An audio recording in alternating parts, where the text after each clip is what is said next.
Hey guys, Lance from M2G Lance channel, doing one of the daily videos that I'm going to start doing a lot more because I notice a lot more viewers watch because then they know it's coming out daily. Video quality is a little bit lower because of it, but I think you guys enjoy the more videos and stuff like that. So I will be talking about altered cards, and this is a bit sneak peek of what I'll talk about later. But what do the rules say? There's not really much that it doesn't really clarify. It's kind of, and these are just some examples of some modified art. It's very unclear that cards used in a tournament may not have writing on their faces other than signatures or artistic modifications. Modifications may not obscure the artwork so as to make the card unrecognizable. If modifications to a card are deemed by head judge to constitute outside notes or unsporting conduct, the player using such cards will be subject to appropriate provision of the DCI penalty guidelines.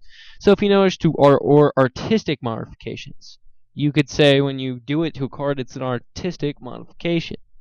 So it's very debatable here.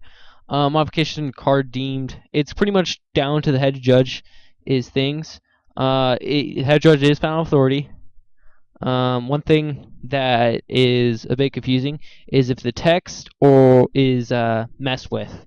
So you don't want to mess with if it's a creature power and toughness, its actual what abilities, and what type of if it's a creature or if it's an instant enchantment sorcery. You want to keep the name and the mana cost untouched, and that's if you want to be able to play these.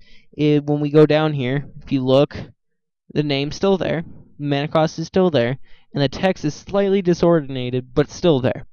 And you could also say, like, if a signature from a character or the artist goes over those, it will still count. So that's fine. And this is fine again because it shows artifact, mana cost, name, and it's what it does. This one's a bit more judgmental because it doesn't show what it does. It has the mana cost and the name, but that's it. So that's very debatable. This one's just fine. It's kind of intercepting the text, but not enough where you don't know what it does. It's island. It's basic island. Your island's still there. Your basic. Most people will show the manum symbol actually, so that's one thing. And if you're younger viewers, don't worry about this. If you notice, the whole artwork's completely changed. This one's a bit more debatable because it's not recognized as the ordinary card. Yes, everything's still here, even this all the symbols and stuff. But a problem is people will reveal something. They could possibly reveal something thinking you're playing one thing, and it's actually not that one thing because it has different artwork to it. So if you are playing with altered art and your local game store, usually probably your local game store, accepts that you're playing it and they're okay with it, before you play it, say the name of the creature, then put it. Because then that gets rid of, like if you're going to play Snapcaster and it has a different art, you go Snapcaster, put it down, so then they know what you're doing. They know what card it is. This one I think is pretty fine. The actual art is altered, but not the outside. A lot of the cards you see, these aren't great examples. Where are the others? The border's gone. And that's what I'm going to start with is the borderless cards. The borders go away, but the whole card's still there. So yeah, there's not really much. You also want to be when it means not aggressive. You don't want the card to be offensive to people, so try to keep it clean, guys. And it's very, I've read through this whole article, and it's very confusing. You want to make sure you're using real cards, though.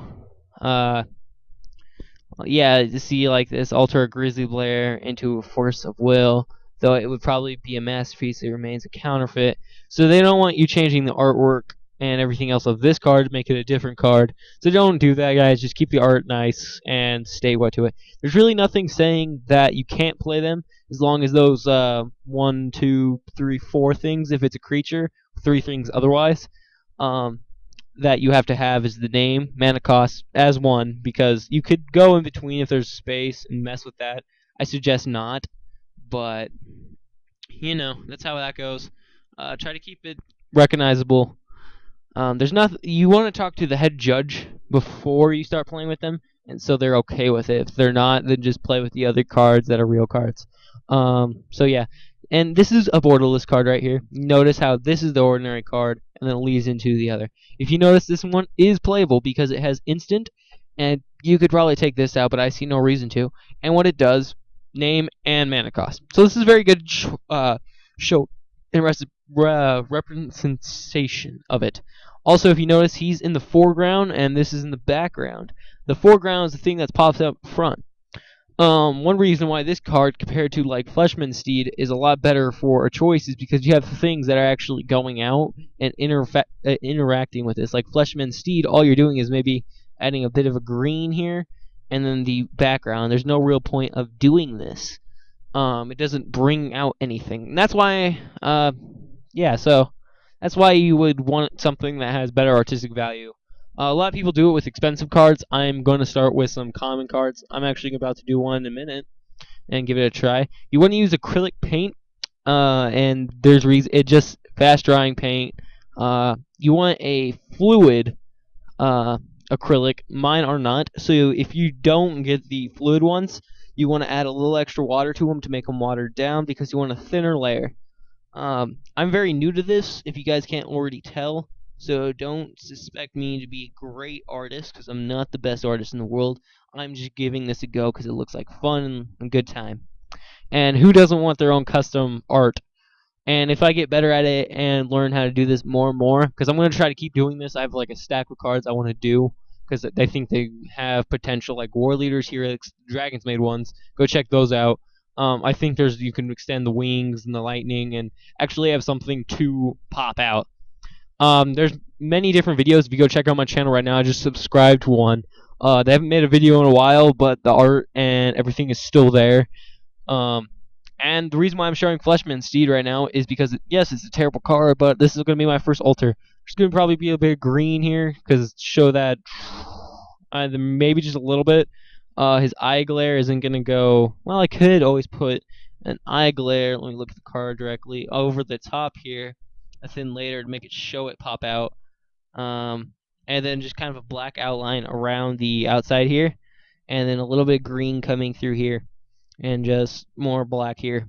So we'll see how this goes. I'm not going to really do a video of me doing it because I don't want you to show how terrible of an artist I am. But I will show you the final project when I am done with it because this is my first altar. So I hope you guys enjoyed me talking about this and talking about the legality of it, reasons why to do it, what to use with it, and the card I'm using. So this is kind of a not very informative. It is informative knowing that you can play with them. There's just certain restrictions on them. But there's nothing really stating. It's a very one of those unclear rules. Reasons for doing it is there's something to do it with. I really never thought about this thing right here. It's probably his horse he's sitting on. Never thought about that. So good job, artistic. Acrylic paint. It's fast drying, which is one of the greater things. You want to do layers of the card, so you want to put on your first layer, let it dry a bit, and it dries pretty quickly. So give it like 5 minutes to dry. Put on your another layer and there and there and there, blah blah blah. And with this acrylic paint on these cards, it's really easy to wipe off if you need to make it look better. So yeah, and if I get really good at these, I'll probably at my local game store be just making a small fee for the acrylic paint and my services and start altering other people's stuff and maybe selling my own cards as altars. So we'll see how it goes. More of the bottom of Fleshman's Steed though looks like it can be messed with, but I'm not going to because I'm not that good of an artist making hooves. I'm just going to start with the basic stuff. I'm going to take painting next year at school, learn some painting techniques on the internet and all that stuff. So I hope you guys enjoyed this video. Kind of starting to get into altars because I think they're cool. I'm not going to get really big into them and make this an art channel because I'm not an art channel. I am a Magic the Gathering channel. Tomorrow I may or may not have videos up. It just depends on what I feel like doing. Maybe do a deck tech. Maybe show you what this card looks like after I do it tonight. And give you some tips of what I figured out and what works and what doesn't work on these cards. I'll talk about one thing before I leave, and that's the color choices. I'm choosing gray acrylic, white, black, and green, and those are the only colors I'm going to use. And the reason why I say gray is because you notice there's gray. It's better to see on the card, but there's actually gray lines. So I'll make little gray indents here. So I'll put a base coat of gray, then move into black, and then put green over here and over here, and those will be my layers. The white is to actually mix with other colors to bring down the brightness of my green. So yeah, basically though, if you're going to get into these, you want to buy a lot of white and black because that's going to be the most things you use. That's what I've been told at least. So let me know what you guys think. I'll post a video of what it looks like afterwards. So I hope you guys enjoyed this video. I'm gonna get straight to it. So see you guys later. Peace.